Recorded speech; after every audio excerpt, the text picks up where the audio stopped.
Good morning, students, and welcome to another online biology classroom of St. Michael's Academy. Today, as usual, I am continuing the last part of locomotion and movement. So, let's start.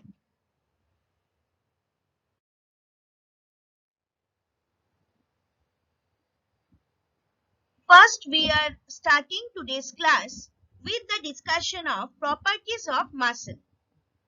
There are actually 5 major properties to the muscular system, but apart from these major properties, there are some other properties of muscle also.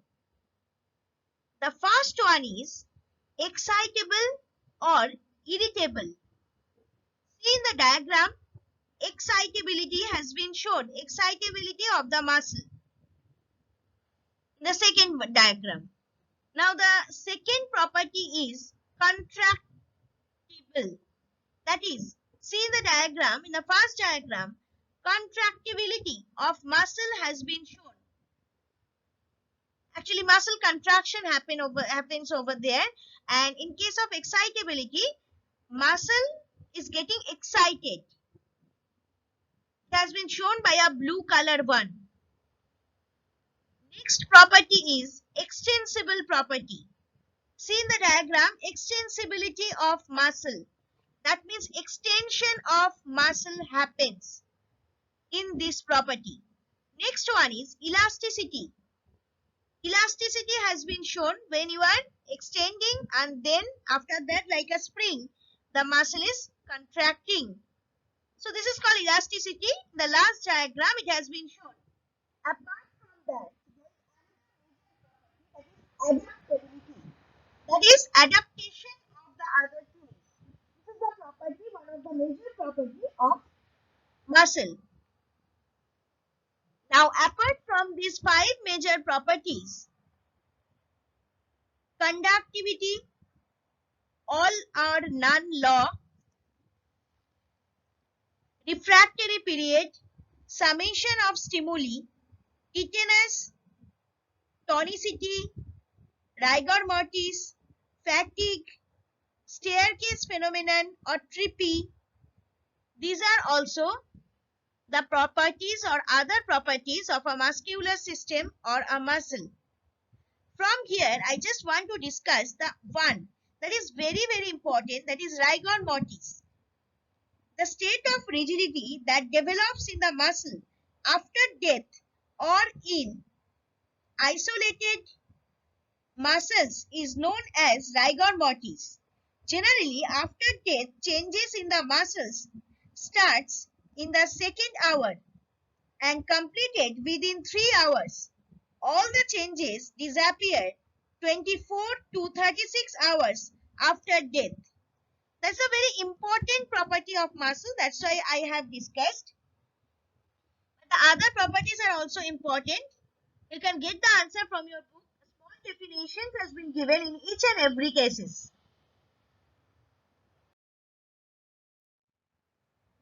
The next one is muscle twitch. Muscle twitching is also called muscle fasciculation. Twitching involves small muscle contractions in the body. Your muscles are made up of fibers that your nerves control. Stimulation or damage to a nerve may cause your muscle fibers to twitch. Most muscle twitches go unnoticed and aren't cause for concern. You please see the diagram carefully. These are the common thing that happens with us. You can understand, but we don't know exactly maybe the terminology. This particular terminology is called muscle twitching. You can see with eyes, eye muscle it's happening, and with hand muscle also it can happen.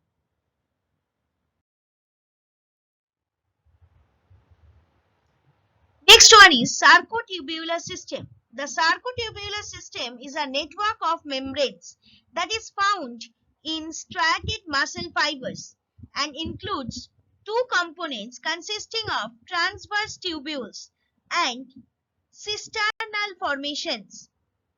You can see in the diagram the structure of sarcotubular system has been shown, where a part of a muscle fiber first has been shown.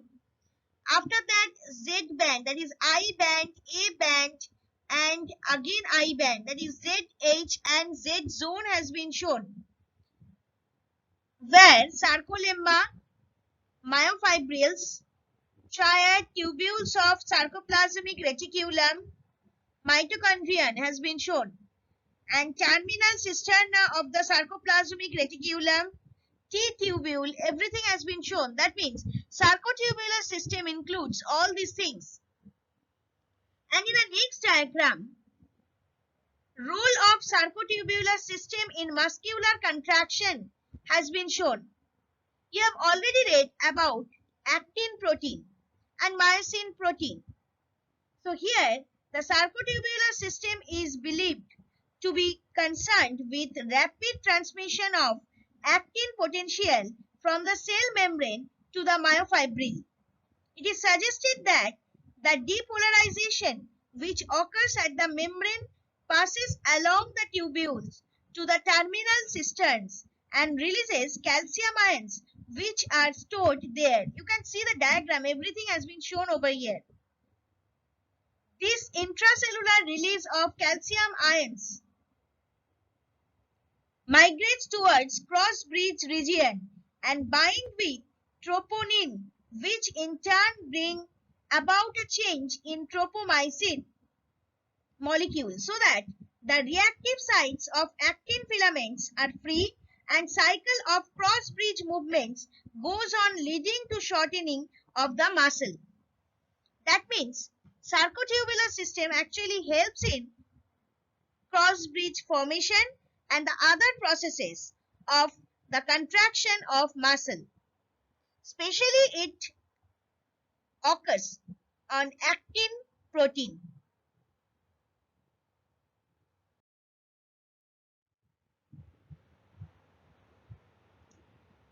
Now we are going to discuss about skeletal system. The skeletal system includes all of the bones and joints in the body. Each bone is a complex living organ that is made up of many cells, protein fibers and minerals. The skeleton acts as a scaffold by providing support and protection for the soft tissues that make up the rest of the body. The skeletal system, actually what is the function of skeletal system? The skeletal system works as a support structure for our body. It gives the body its shape, allows movement, makes blood cells, provides protection for organs and stores minerals. The skeletal system is also called the musculoskeletal system. Now there is an interesting question. How many total numbers of bones in our body? Every single person has a skeleton made up of many bones. These bones give your body structure, let you move in many ways, protect your internal organs and more. It's time to look at all your bones. The adult human body has 206 of them. Now one more question, that is, what are the longest and shortest bones of our body? So longest bone is femur. It starts from our hip portion and ends to the knee.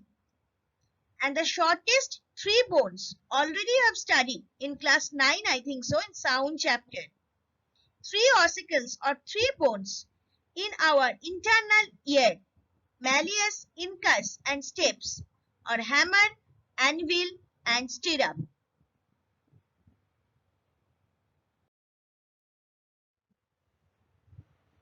Now the total skeletal system has been divided into two parts, the axial skeletal system and the appendicular skeletal system. The axial skeleton is the part of the skeleton that consists of the bones of the head and trunk of a vertebrate. In the human skeleton, it consists of 86 bones and is composed of 6 parts. The skull, 22 bones, the ossicles of the middle ear, the hyoid bone, the rib cage, sternum, and the vertebral column.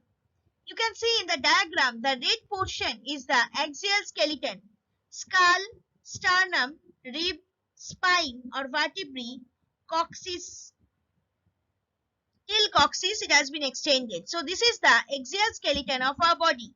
Skull, cranium and facial bones, hyoid bones in the next between lower jaw and larynx. Vertebral column, that is vertebrae and intervertebral discs, sacrum and coccyx, and thoracic cage, 12 pairs of ribs and sternum. Now move to the next step, that is the appendicular skeleton includes the skeletal elements within the limbs as well as supporting shoulder girdle, pectoral and pelvic girdle. The word appendicular is the adjective of the noun appendage, which itself means a part that is joined to something larger. So the bones of the appendicular skeleton make up the rest of the skeleton and are so called because they are appendages of the axial skeleton.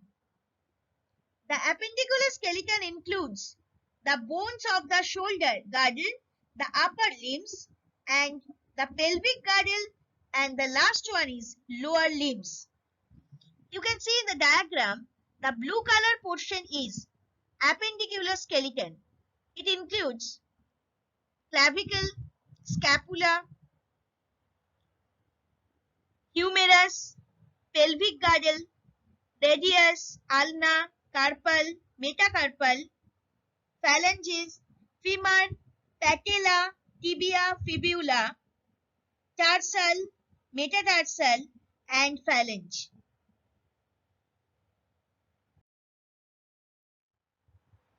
Now we are going to discuss about joint. What is joint? A joint is an articulation between two bones in the body and are broadly classified by the tissue which connects the bones. The three main types of joints are synovial, cartilaginous and fibrous joints. Fibrous joints have fibrous tissue joining the bone and these joints are typically very strong. Diagrams I have given. The first one X-rays of knee, wrist, elbow and shoulder joints in motion. You can see the four joints in motion. First one is knee, second one wrist, third one elbow and the fourth one shoulder. In the next diagram or second diagram I have shown the ankle joint of our feet. And in the third diagram it has been shown ball and socket joint. Here I have emphasized on the hip portion, ball and socket joint.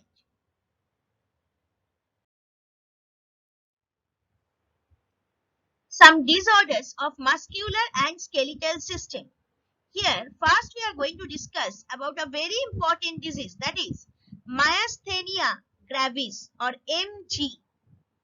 Myasthenia gravis is a long-term neuromuscular disease that leads to varying degrees of skeletal muscle weakness. The most commonly affected muscles are those of the eyes, face and swallowing. It can result in double vision, dropping eyelids, trouble talking and trouble walking. The diagram I have given, it actually shows the trouble vision diagram of myasthenia gravis or MG disease. And the next disease, or else I can say next important disease is tetany. Tetany or tetanic seizure is a medical sign consisting of the involuntary contraction of muscles, which may be caused by disorders that increase the action potential frequency of muscle cells or the nerves that innervate them. You can see in the diagram actually the type of tetany disease symptoms has been shown.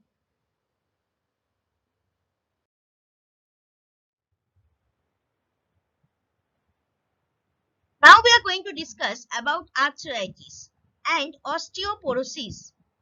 Arthritis is the swelling and tenderness of one or more of your joints. The main symptoms of arthritis are joint pain and stiffness, which typically worsen with age. The most common types of arthritis are osteoarthritis and rheumatoid arthritis. Includes diseases osteoarthritis and rheumatoid arthritis. That means arthritis has been divided into these two parts. You can see in the diagram, rheumatoid arthritis, in the first diagram it has been shown and its treatment also has been shown. And the first one is actually osteoarthritis in knee joint. It has been shown, and rheumatoid arthritis in finger joint. Now the next disease is osteoporosis. Osteoporosis is a bone disease that occurs when the body loses too much bone, makes too little bone, or both. As a result, bones become weak and may break from a fall or, as in serious cases, from sneezing or minor bumps. Osteoporosis means porous bone. Viewed under a microscope, healthy bone looks like a honeycomb. You can see this in the diagram. First one is the picture of healthy bone, and the second one is a picture of osteoporotic bone. See, in this disease, this particular bone is looking like honeycomb.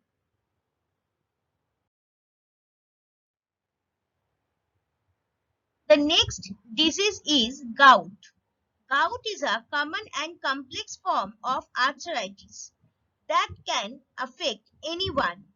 It's characterized by sudden severe attacks of pain, swelling, redness, and tenderness in the joints, often the joints at the base of the big toe.